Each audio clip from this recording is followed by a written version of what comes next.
This is kind of a weird tip, if you couldn't tell from the title.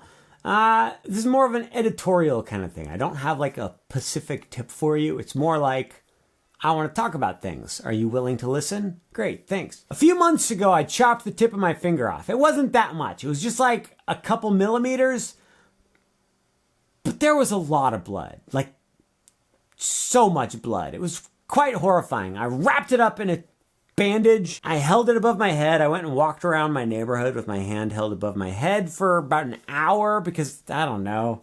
I feel like that's the thing yeah, okay. So then I did that. And then a couple hours later, it became clear to me that I was going to survive. But it was not clear to me if it was going to have a lasting effect on my guitar playing. I wanted to make sure my finger healed nicely, so I had it all bandaged up. Every morning and every night, I changed the bandage, I put Neosporin on it, I did all of that stuff, and I made a full recovery. Full disclosure, spoiler alert, it was this finger right here. It's doing perfectly fine, you guys. But for a few weeks, I didn't want to use it at all because I wanted it to heal properly, and I didn't use it at all because it was horribly painful if I used it. So I had to like get used to playing guitar, not using my ring finger, and I had this giant bandage thing on there, so I had to get used to like keeping that out of the way, and I had to change many of the things that I do when I play guitar. I use my ring finger all the time. I had to come up with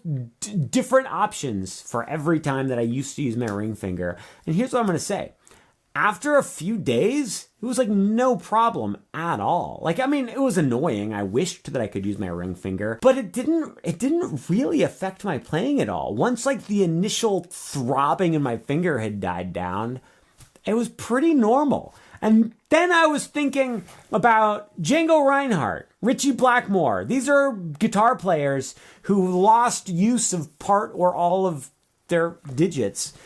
And they went on to be not just like successful, but legendary. And I'm like, all right, what I'm trying to say is have been many guitar players over the years who have major disadvantages, and that has not gotten in their way. Now, okay, wait. I feel like now I'm getting into dangerous territory, because here's the thing. There are other people who could have been guitar players, but they had disadvantages that did get in their ways. We just don't hear about those people. Not sure. Basically, okay, and I'm discouraged now because now I feel like, I don't know. I feel like maybe Django Reinhardt and Ritchie Blackmore were the exceptions and not the rule. But I was hoping to be inspirational and tell you that you find your own personal technique and route to playing guitar, regardless of if you like are missing fingers or whatever. Shoot. Okay. Let me give you, that's bad. That's a bad story. This did not go well. Okay, let me tell you an actual tip. Are you ready? Here's my actual tip. We're going to make this have some sort of value, I promise. Regardless of if you've chopped your fingers off or if you have the most beautiful fingers in all the land, you may come across certain guitar techniques that someone tells you, like, use this technique, use this finger, play this chord like this, strum this thing like this, whatever. And you might go, that doesn't feel right. I do not feel like that's how I'm supposed to play that chord. I'm going to do it this different way. But then you keep hearing, no, do it this way, do it this way, do it this way. And you're like, I want to do it my own way because that feels better. I have two things to say to you. One, obviously, you can do it your own personal way. And so many times throughout the years, people have done things their own ways on guitar. Oh my God, this is so boring. I feel like almost every great guitar player has some weird quirk about their playing. They might play most things in the totally normal, traditional way, but they've got a couple things that they do weird. It might be because of some physical situation they have. It might be because that's just how they learned it. It might be because their guitars, I don't know. They have their own reasons. I'm not trying to explain every reason for everything any human being has ever done. I'm just trying to tell you that so many great guitar players do not follow the traditional technique guidelines in every way.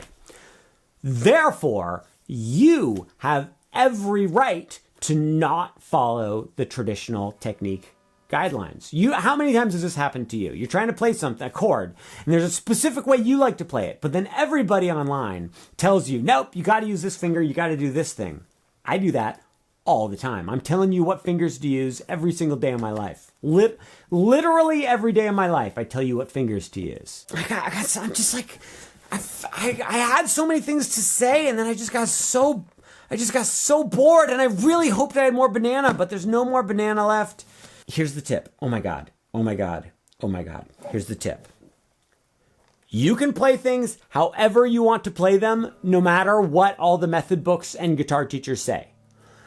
But consider if you are only ignoring their instructions because you are lazy. If it's only because you are lazy, maybe rethink it. Maybe you want to put a little bit of effort into the proper technique, because chances are the proper technique is actually just going to be way better and easier once you get used to it.